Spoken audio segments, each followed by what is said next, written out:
Shalom bien-aimés, que Dieu vous bénisse et que sa paix demeure sur votre vie dans le nom de notre Seigneur Jésus-Christ. Alléluia. Votre serviteur le prophète Ézéchiel Conan, leader du ministère des Oliviers en action pour Christ. Alléluia. Ce soir, nous avons un passage à partager ensemble. Alléluia, tiré du livre de 1 Pierre 5, verset 8 au verset 9. La Bible déclare, « Soyez sobres, veillez, votre adversaire le diable rôde comme un lion rugissant, cherchant qui il dévorera. Résistez-lui avec une foi ferme, sachant que les mêmes souffrances sont imposées à vos frères dans le monde. Sachant que les mêmes souffrances sont imposées à vos frères dans le monde. Alléluia. Donc, puisque les mêmes souffrances sont imposées à nos frères dans le monde, qu'est-ce que nous devons faire? Nous devons rester sobres et nous devons veiller. Alléluia. Nous devons veiller. Alléluia.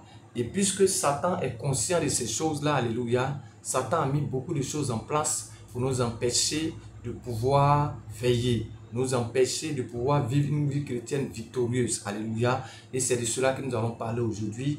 Comment résister aux assauts du diable. Alléluia. Tous les plans des ténèbres contre ta vie. Alléluia. Tu sauras comment résister.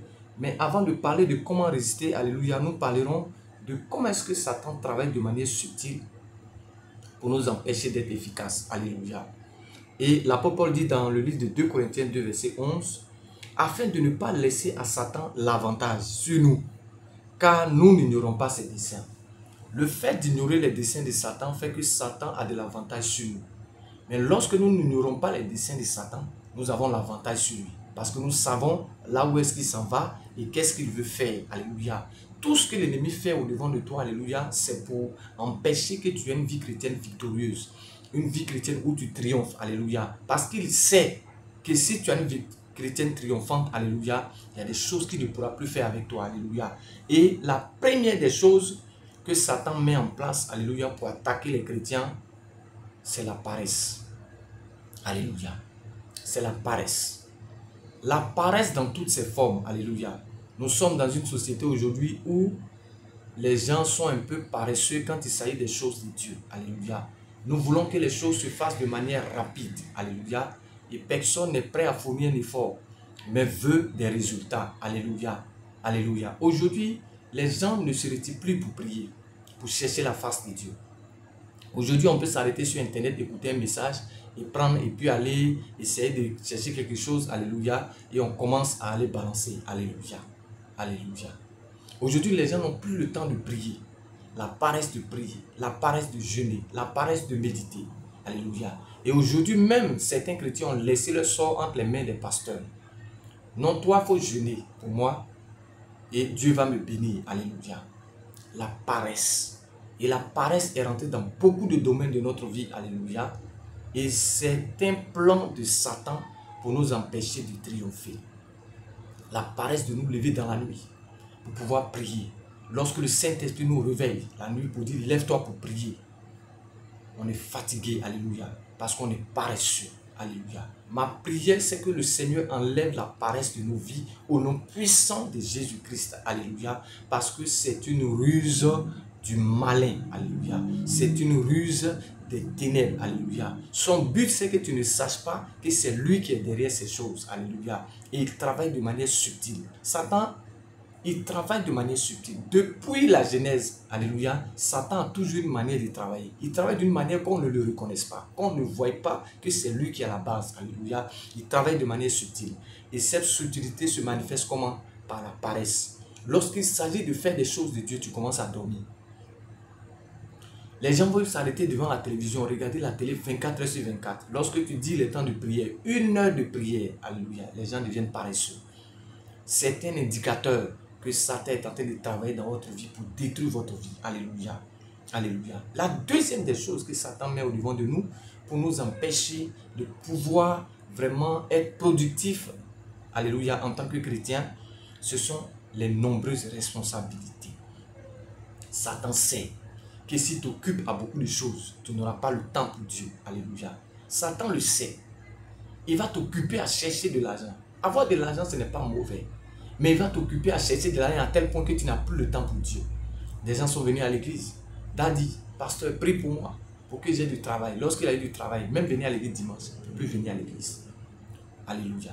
Parce que pour lui, il a trop de responsabilités. Satan est très malin. Alléluia. Et son plan, c'est que tu rates le ciel. Son plan, c'est que tu ne vois pas ce qu'il est en train de faire dans le secret. Donc, il va faire quoi? Il va te donner beaucoup de responsabilités. Tu as tellement de responsabilités que lorsque tu arrives à la maison le soir, alléluia, la seule chose que tu veux faire, c'est manger et dormir. Rien d'autre, parce que tu es fatigué. Certains, même quand ils arrivent à la maison le samedi soir, ils peuvent arriver tardivement à 22h, 23h, d'autres 1h du matin. Lorsqu'il dort, il n'a plus le temps de se réveiller. Quand il se lève là, le culte est déjà fini. Donc il n'a pas le temps de pouvoir aller à l'église. Les responsabilités, le poids du travail souvent est un plan de Satan pour nous empêcher de pouvoir être productif. Toi seul, tu as au moins 5 boulots. Tu es ici, après-demain tu es là, après-demain tu es là. Tout ça pour gagner de l'argent. C'est bon. Alléluia. Mais souvent, ces choses sont des plans de Satan pour t'empêcher d'être productif. Depuis que tu as commencé à faire ces choses, regarde un peu ta vie de prière. Regarde un peu ton intimité avec Dieu. Ces choses ont baissé parce que tu n'as plus le temps à cause de certaines responsabilités qu'on t'a données. Alléluia. Alléluia. Il y a une chose encore que Satan utilise afin de nous empêcher de pouvoir être efficace. Alléluia. Il utilise les blessures. Alléluia. Certains événements t'ont blessé, certaines situations t'ont blessé et tu as gardé dans le cœur. Alléluia. Et tu n'as pas, les plaies n'ont pas cicatrisé. Et ces plaies ont constitué comme un obstacle qui t'empêche d'être productif. Tout ça, c'est le plan de Satan. Il y a certains, alléluia, qui ont été blessés par des pasteurs, blessés par des frères. Donc, ils ont décidé de ne plus aller à l'église. Ils ont décidé de ne plus avoir d'intimité, cette histoire d'église. Alléluia. C'est le plan de Satan pour t'empêcher d'être productif et de pouvoir accomplir le but pour lequel Dieu t'a envoyé. Le fait de quitter une église, il y a plusieurs églises. Tu peux trouver une autre église et aller faire le culte. Alléluia. Tu peux te promener, tu trouveras la famille dans laquelle tu te sentiras à l'aise. Alléluia. Mais ne reste pas à la maison. Ne reste pas à la maison pour ne dire que tu ne vas pas à l'église. Alléluia. Que le Seigneur te fortifie dans le nom puissant de Jésus. Alléluia. Souvent, Satan emmène des critiques. Et ces critiques-là nous découragent et nous empêchent d'être efficaces. Alléluia. Certains te diront, toi-même, tu veux dire quoi? Que tu es trop saint que tout le monde. Toi, tu n'as pas de péché. Alléluia. Tu es l'ami de Jésus. Toutes sortes de noms, toutes sortes de critiques à cause de ta foi. Mais cela ne doit pas t'empêcher de continuer et d'avancer dans la marche avec le Seigneur. Alléluia. Continue de t'attacher au Seigneur. Continue de croire en ses promesses. J'ai l'habitude de dire, lorsque j'ai accepté le Seigneur, j'étais seul. J'étais seul à dire oui au Seigneur.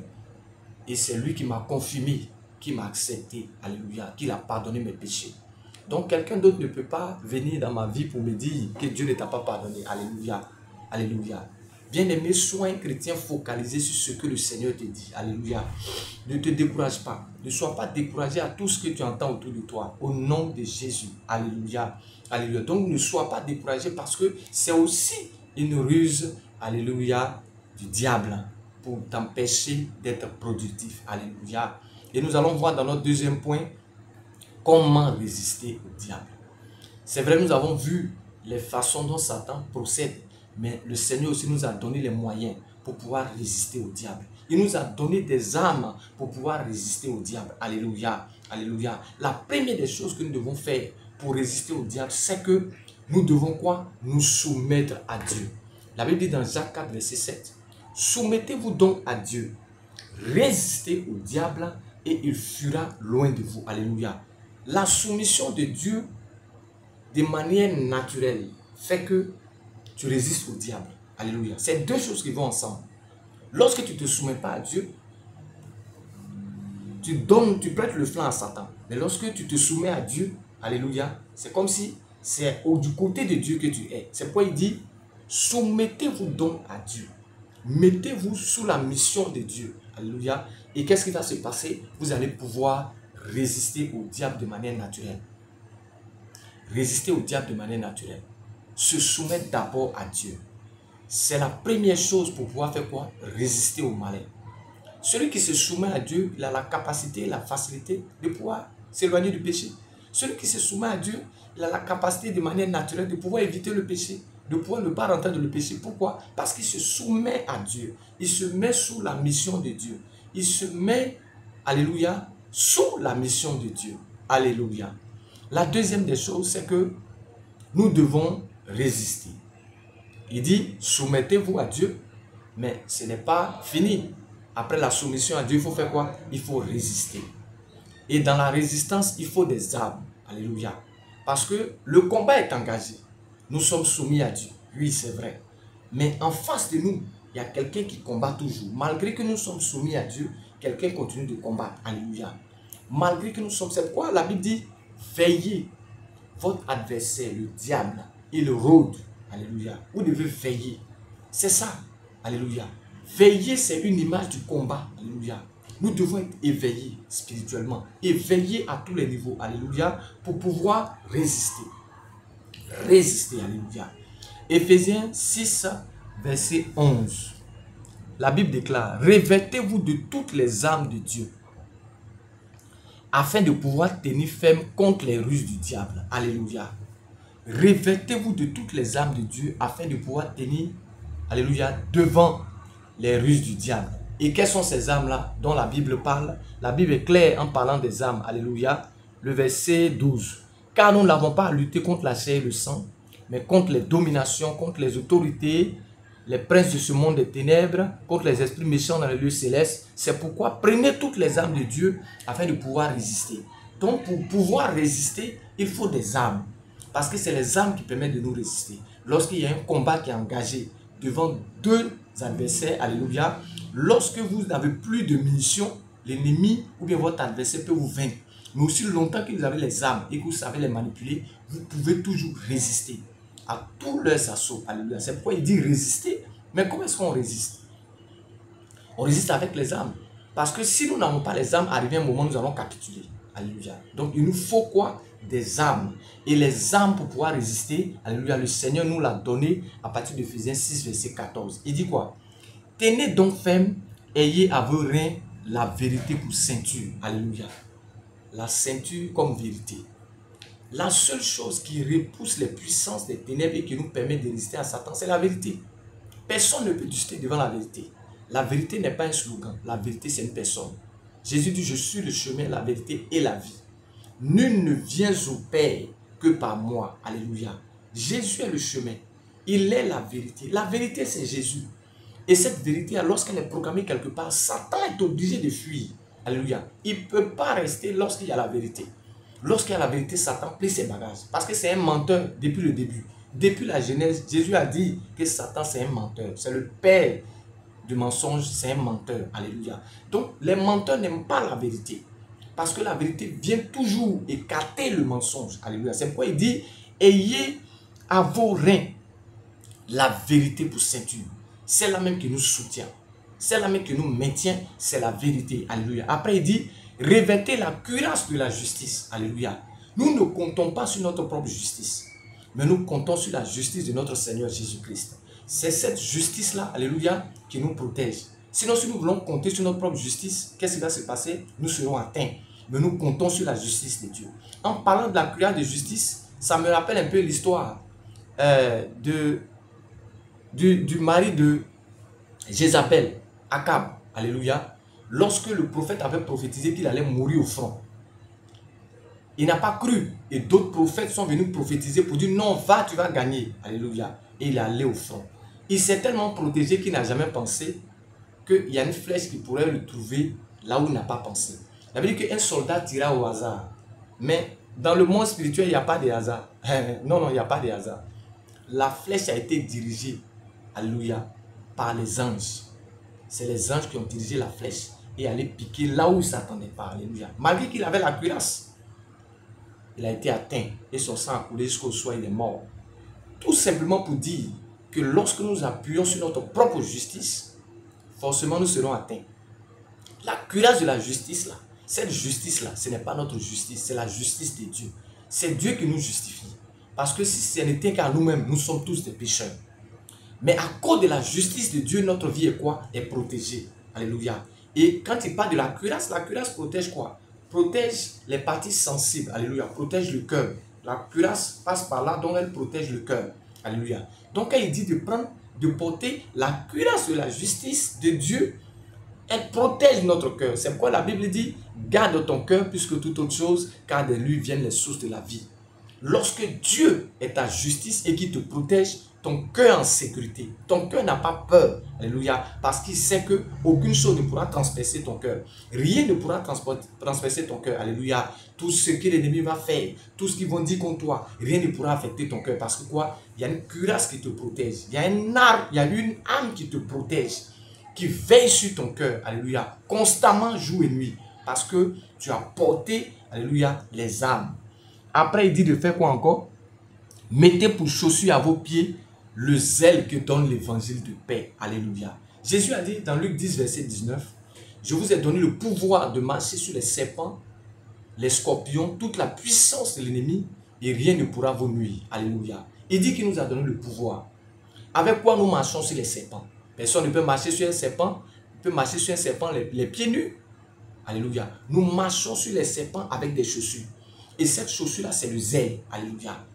Le zèle est quelque chose qui fait reculer les puissances des ténèbres. Lorsque tu es zélé pour faire quelque chose, c'est pourquoi David dit, le zèle de ta maison me dévore. Aujourd'hui, beaucoup ont perdu le zèle de la maison de Dieu. Ils ont le zèle pour les maquis, ils ont le zèle pour autre chose. Mais ils n'ont plus le zèle pour la maison de Dieu. Ils n'ont plus le zèle pour la prière. Ils n'ont plus le zèle pour la communion, la consécration. Ils n'ont plus le zèle pour la communion fraternelle. Ils n'ont plus le zèle pour la maison de Dieu, ni pour l'église. Ils sont zélés pour autre chose. Alléluia. C'est pourquoi Satan arrive à les vaincre. Alléluia. Je prie pour toi ce soir. Que le Seigneur active ton zèle au nom puissant de Jésus-Christ. Il dit, le zèle. Mettez pour chaussure à vos pieds le zèle que donne l'évangile de paix. Tu dois être zélé pour les choses de Dieu. Regarde au début lorsque tu t'es converti. Tu étais zélé lorsqu'on parlait des choses de Dieu. Mais aujourd'hui, où est ton zèle? Ton zèle est en train de disparaître. Tu étais zélé pour aller évangéliser. Zélé pour parler de Dieu. Chaque jour, tu étais à l'heure à l'église pour balayer le temple. Où est ton zèle? Le zèle a disparu. Alléluia. Bien-aimé, prie pour que le Seigneur redonne ton zèle. Pour que tu puisses entrer encore dans les marchés, aller prêcher l'évangile de Dieu au nom puissant de Jésus-Christ. Ne reste pas à la maison. Ne dis pas que je suis pasteur, donc je suis à l'église. Ne dis pas que je suis docteur. Tous ces titres-là, alléluia, ne nous servent à rien. Ce que Dieu demande, c'est que nous sortons dans les rues pour prêcher l'évangile, pour que les âmes soient sauvées, alléluia, pour que des âmes soient touchées. C'est ce que le Seigneur nous demande, alléluia. C'est pourquoi le zèle a disparu du pied de beaucoup de personnes. Alléluia. Où est la chaussure du zèle que tu portes? Parce que cette chaussure te permettra de résister devant les assauts des ténèbres. Alléluia. Alléluia. Alléluia. Après, il dit, prenez par-dessus tout cela le bouclier de la foi. Alléluia. Le bouclier. Le bouclier, c'est une arme que nous attrapons comme ça. Et lorsque les flèches arrivent, nous prenons le bouclier pour bloquer les flèches. Ça nous protège. Alléluia. Quand il parle du bouclier de la foi, c'est une arme qui est malléable. C'est-à-dire que ta foi doit être agissante à tous les niveaux. Ta foi doit se déplacer. Alléluia. La foi, c'est l'action. Lorsqu'il n'y a pas d'action, la foi est morte. Alléluia. Lorsqu'il y a des actions, la foi vit. C'est pourquoi la Bible déclare, lorsque Jésus guérissait les gens, il disait, va, ta foi t'a sauvé. Je n'ai pas trouvé une si grande foi. Alléluia. Pourquoi? Parce que ces hommes ont cru, mais ils ont été en action. Alléluia. Ces hommes ont cru, mais ils ont été en mouvement. Alléluia. C'est pourquoi il dit, prenez le bouclier de la foi. La foi nous sécurise. La foi que tu as pour Dieu ne peut pas être dans un seul domaine. C'est pourquoi elle est malléable. Ce bouclier de la foi, là, il est malléable, on le déplace. Ça veut dire que pendant que Satan attaque un domaine de ta vie, il faut que tu aies la foi pour contrer. Pendant qu'il attaque un domaine de ta vie, il faut que tu aies l'autre, la foi pour contrer. Alléluia. Que ta foi ne soit pas dans un seul domaine, mais que ta foi soit dans plusieurs domaines. Tu as la foi que Jésus t'a sauvé, oui. Mais il faut aussi avoir la foi que Jésus aussi peut te donner du travail. Que Jésus aussi peut te donner la guérison. Que Jésus aussi peut te donner un mari. La foi doit s'éparpiller dans plusieurs domaines. Que Jésus peut te rendre milliardaire. Alléluia. Il faut croire aussi en cela. La foi ne doit pas être seulement pour le salut. Mais la foi doit être dans plusieurs domaines. C'est pourquoi il se déplace. Alléluia. Il dit, prenez le bouclier de la foi, avec lequel vous pourrez éteindre tous les traits enflammés du mal. Les traits enflammés, le feu.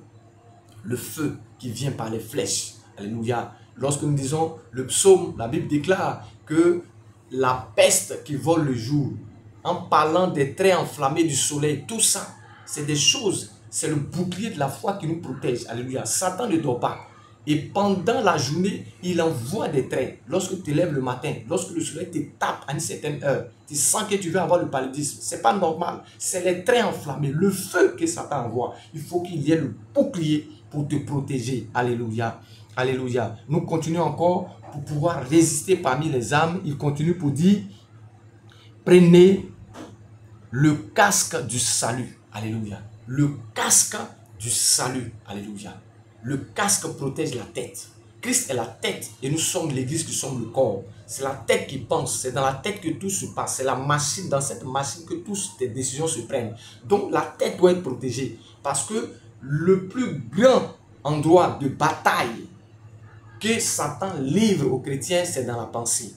Tout part de la pensée, alléluia. C'est pourquoi il dit, protège ta tête contre les pensées mauvaises. Tu es assis là et puis Satan te dit, va au maquis, va t'amuser ou bien va chez les prostituées, lève-toi. Et il y en a qui se lèvent et puis ils s'en vont. C'est venu une idée, elle vient dans leur tête et à nous, ils s'en vont. Alléluia. Ils vont obéir à cette pensée-là. Tu dois être capable de dire, arrière de mon Satan, enlève ces pensées de mon esprit au nom puissant de Jésus-Christ. Seigneur, protège mon esprit contre les assauts des ténèbres. Lorsque Satan envoie des bombes dans mon esprit, les mauvaises pensées, enlève-les. Quand il envoie les pensées d'adultère, qu'il envoie les pensées de péché, dis Seigneur, enlève-les au nom puissant de Jésus-Christ. Donc la tête est protégée. Alléluia. Alléluia. Après il dit, prenez le casque du salut et l'épée de l'esprit qui est la parole de Dieu. Alléluia. L'épée de l'esprit qui est la parole de Dieu. La parole de Dieu est une épée à double tranchant. Elle sépare moelle et jointure. Une épée à double tranchant, c'est la parole de Dieu. La parole de Dieu doit être malléable. C'est pour comme l'épée. C'est pourquoi Jésus, lorsqu'il a été tenté, alléluia, par Satan, alléluia, qu'est-ce qui va se passer? Jésus dit, il est écrit, il est écrit. Jésus connaît la parole, il est la parole. Donc il a la capacité de manier cette épée qui est la parole. Et que Satan regarde, Satan ne peut pas tenir parce qu'il manipule la parole de Dieu. Alléluia. La parole de Dieu doit être malléable. C'est-à-dire que nous devons avoir la capacité de pouvoir utiliser la parole de Dieu dans tous les sens, dans tous les domaines. Alléluia. Parce que cette parole, elle vit. Elle se déplace, elle est dynamique. Alléluia. Nous devons avoir la capacité de pouvoir utiliser cette parole-là pour vaincre l'ennemi. C'est pourquoi la Bible dit, faites en tout temps par l'Esprit toutes sortes de prières. Pourquoi? Parce que par la parole, nous pouvons faire toutes sortes de prières. Alléluia. Afin de résister aux puissances des ténèbres. Alléluia. Alléluia. Qu'est-ce que nous devons faire encore qui permet de résister au diable? Nous devons nous revêtir de Christ. La Bible dit, ayez les sentiments qui étaient en Jésus-Christ. Alléluia. Christ avait des sentiments. Revêtez Christ. Revêtir Christ, c'est l'image que notre identité doit disparaître. Et l'identité de Christ doit apparaître. Alléluia. Lorsque je parle de revêtir Christ, cette image me renvoie lorsque Ésaü et Jacob, alléluia, après qu'il y ait eu un discours entre eux par rapport à la nourriture, et que Isaac devait bénir Ésaü, il devait lui transmettre le droit d'aînesse et tout ce qui accompagne, alléluia. Qu'est-ce qui va se passer? Jacob va créer quelque chose avec la mère et il va venir. Il va prendre les habits d'Ésaü, alléluia, et il va aller devant son père avec la nourriture. Le père va lui dire, je reconnais que c'est la peau d'Ésaü, mais c'est la voix de Jacob, alléluia. C'est-à-dire qu'il s'est fondu dans l'identité, alléluia. Jacob s'est fondu dans l'identité d'Ésaü pour avoir la bénédiction du père, alléluia. Quand la Bible dit, revêtez-vous de Christ, ça veut dire, ton identité doit disparaître. C'est Christ qui doit apparaître. Nous devons nous fondre en Christ. C'est pourquoi l'apôtre dit, si je vis, ce n'est plus moi qui vis, c'est Christ qui vit en moi. Alléluia. Christ doit nous revêtir. Revêtir Christ. Alléluia. Revêtir son caractère. Revêtir son humilité. Alléluia. Revêtir tout de Christ. Alléluia. Il y a des choses qui nous permettent de pouvoir résister au diable. Alléluia. Lorsque nous revêtons Christ, Christ est notre protection. Christ est notre sécurité. Christ est notre tout. Alléluia. Christ est celui en qui nous plaçons notre confiance. C'est pourquoi nous devons revêtir Christ pour pouvoir résister au diable. Alléluia. En revêtant, comment nous revêtons Christ? Par la prière, par la méditation, par l'humilité, par la consécration, par le sacrifice. Alléluia. Le sacrifice, alléluia. Toutes ces choses, toutes ces gymnastiques spirituelles que nous faisons, c'est une manière de revêtir Christ. Revêtir Christ, c'est chercher à ressembler à Christ. Alléluia. Chercher à ressembler à Christ. Dans sa pureté, dans sa justice, dans son amour. Chercher à ressembler à Christ. Alléluia. Bien vrai que nous tendons à la perfection, mais cherchons à ressembler à Christ. C'est ça, revêtir Christ. Alléluia. Alléluia. Quelle est la chose encore qui nous permet de pouvoir résister aux assauts des ténèbres? nous devons nous servir de la parole de Dieu. C'est pourquoi nous devons la méditer jour et nuit. Que ce livre de la loi ne se loigne pas de ta bouche, Josué 1. Médite-le jour et nuit, afin d'y agir fidèlement selon tout ce qui est écrit. C'est alors que tu auras du succès, c'est alors que tu réussiras. La parole de Dieu, alléluia, est celle-là qui nous permet de pouvoir remporter des batailles et des victoires. Nous devons savoir nous servir de cette parole chaque jour de notre vie afin de rester devant les puissances des ténèbres. Parce que chaque jour, Satan envoie une nouveauté de péché. Chaque jour, Satan envoie une nouveauté de tentation. Nous aussi, chaque jour, nous devons avoir un verset, une parole pour le contrer, une parole pour le bloquer, une parole pour l'empêcher de pouvoir porter atteinte à notre vie. Alléluia, alléluia. Aussi, nous pouvons nous servir des déclarations prophétiques. Alléluia. Lorsque Satan dit que tu ne réussiras pas, tu dis je réussirai. Tu fais des proclamations sur ta vie. Alléluia. L'apôtre dit que celui qui est faible dise que je suis fort. Donc il arrivera des moments où tu entendras des paroles. Tu vas devoir t'opposer. Tu vas devoir résister. Dis non, cette parole ne me concerne pas. Alléluia. Déclare pour empêcher la puissance des ténèbres de pouvoir triompher. Alléluia. Satan va te coller souvent certaines maladies. Il va te coller certaines choses. Il faut la capacité de refuser. Pour dire ça, ce n'est pas mon partage. Mon cas, il est différent parce que Dieu ne m'a pas appelé à ces choses. Alléluia. C'est ça, résister au diable. Alléluia. L'avant-dernière chose que nous devons faire, nous devons prier. La seule chose dont le royaume reconnaît, c'est la prière. Lorsque nous nous mettons à prier, alléluia, le royaume répond. Dieu répond à notre prière. C'est pourquoi il a dit prier sans cesse. Alléluia. Il dit prier sans cesse. Pourquoi il dit prier sans cesse? Parce que c'est dans la prière que nous obtenons la victoire. Satan s'éloigne tous des endroits où on prie beaucoup. Satan s'éloigne tous des hommes qui aiment la prière. Alléluia. Il s'éloigne d'eux parce qu'ils n'aiment pas la prière. Alléluia. C'est pourquoi tu dois prier en tout temps, en toutes circonstances. Alléluia. Là où tu te trouves, tu dois toujours intercéder. Prier par l'esprit. C'est pourquoi il dit faites toutes sortes de prières par l'esprit et veillez-y avec une action de grâce. Ça doit être quelque chose qui doit être permanent. Tu dois continuer. Chaque jour, continue à prier. Alléluia. Avoir même des heures où tu te mets pour prier, où tu te mets pour chercher la face de Dieu. Alléluia. Alléluia. Tu dois être capable, bien-aimé, de prier. Parce que la prière nous permet de pouvoir nous sécuriser devant les activités des ténèbres au nom puissant de Jésus-Christ. Alléluia. Le dernier élément pour finir, c'est que nous devons prier avec le sang. La Bible déclare qu'ils l'ont vaincu à cause du sang de l'agneau et à cause de la parole de leur témoignage. Alléluia. Le sang de Jésus, le sang est l'image de la croix. La croix du calvaire, là où Jésus a été cloué et il est ressuscité. Alléluia. La Bible dit la prédication de la croix est une folie pour ceux qui périssent, mais une puissance pour le salut de Dieu pour quiconque croit. Alléluia. Ça veut dire que lorsque nous croyons en cette parole, alléluia, nous repoussons les attaques des ténèbres, nous repoussons les puissances des ténèbres. Pourquoi? Parce que nous croyons en cette parole, nous croyons en l'efficacité et en la puissance, alléluia, de l'acte que Jésus a posé à la croix de Golgotha il y a de cela 2000 ans. Alléluia. Le fait de prêcher la parole de Dieu, annoncer l'évangile, nous faisons reculer les puissances des ténèbres. C'est pourquoi aujourd'hui, Satan fait son possible pour ne plus qu'il y ait d'évangélistes, pour ne plus qu'il y ait des gens qui rentrent dans les rues pour prêcher la parole de Dieu. Parce que c'est la parole qui libère, c'est la parole qui délivre, c'est la parole qui guérit, c'est la parole qui transforme. C'est pourquoi, bien aimés, ils l'ont vaincu à cause du sang de Christ, mais à cause de la parole de leur témoignage. Alléluia. À cause de la parole de leur témoignage. Témoigne de Dieu. Témoin de la bonté de Dieu, témoin de la miséricorde de Dieu, à tous ceux qui sont autour de toi. Prêche la parole de Dieu, insiste en toutes occasions, alléluia. N'aie pas honte de quelqu'un, prêche la parole de Dieu. Alléluia, que ce soit dans les marchés, partout tu vas te trouver, prêche la parole de Dieu, alléluia. Parce que c'est cette parole qui libère et qui fait repousser les puissances des ténèbres, alléluia. Que Dieu te bénisse et que sa paix demeure sur ta vie. Toi qui traverses des temps difficiles, alléluia, et qui as abandonné la main du Seigneur. Ma prière que Dieu te fortifie, alléluia. Certainement tu es tombé au front. Ma prière que Dieu pense tes plaies et qui te relève et tu continues la bataille, alléluia. Ne reste pas couché, alléluia. La Bible dit le juste tombe 7 fois, mais l'Éternel le relève, alléluia. Certainement tu es tombé, mais relève-toi. Nous continuons le combat, nous continuons la bataille, alléluia. Le combat n'est pas encore terminé, nous continuons la bataille au nom puissant de Jésus-Christ. Que Dieu te bénisse et que sa paix demeure sur ta vie dans le nom de Jésus-Christ. Alléluia. Pour tous ceux, alléluia, qui désirent entrer en contact avec nous, alléluia, vous pouvez le faire. Vous pouvez nous envoyer des messages et nous prierons pour vous. Par la grâce de Dieu, le Seigneur vous visitera, vous restaurera au nom puissant de Jésus-Christ. Que Dieu vous bénisse. Shalom, shalom chez vous et que la paix du Seigneur demeure sur vos vies et sur vos familles au nom de Jésus-Christ. Amen.